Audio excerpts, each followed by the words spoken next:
This is a quick video about equals and hashcode contract.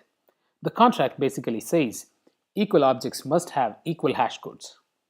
That means whenever you are providing a logical equals implementation in your class, you should also provide a hashcode implementation that is meaningful, without which your class will act strange and cause bugs when it is used in hash-based collections like hash maps, hash tables, or hash sets.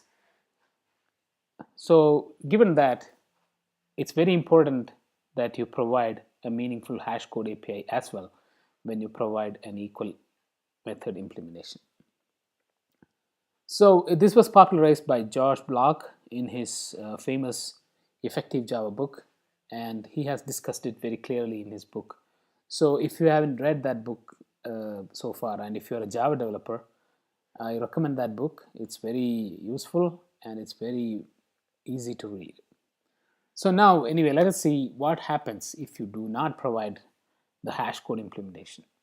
So for that, I'm going to go to my IDE and try to run a couple of examples and see what happens. So here, let's create a new test class called contract test. So in this class, what I'm going to do is I'm going to create a dummy class called class employee key, and I'm going to use this as a key on a hash map. That's why I'm calling it so. So let's assume that the employee key has two fields like string employee ID and string date of birth. So let's create a constructor for this with two string arguments.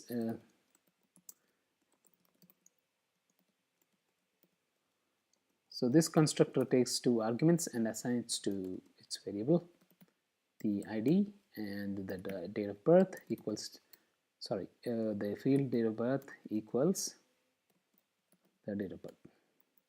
So now this is the key I'm going to use, which is the employee key class, and I'm going to provide an equals method to compare two employee key objects.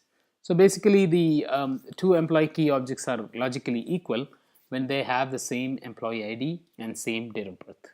So now I'm going to implement an equals method. I'm going to just use ID as default implementation, and it says next. I'm going to create, note that I'm not creating hashcode implementation. So here, so IDEA has created the equals implementation for me, and this checks if date of birth equals the given object's date of birth and employee ID equals the other employee object's employee ID. We are saying those are both the employee key objects are equal. So given that, let's now go and create some test scenario. So let's assume we have an application that loads a bunch of employee data from the database and tries to build some kind of a cache using hash map. So now I'm going to write a method here called static map of the key is going to be employee key, and the value I'm going to put a string value, and that's a method called load employee cache. So let's assume some DB operations are done and we are populating a hash map of to represent the cache. So for now, I'm going to create a mock implementation, which is basically hard-coded employee key and values. So first step is to create employee key. Employee key 1 equals new employee key of employee ID, which let's say 100, and date of birth is 10/10/1984. So let's create a few more keys.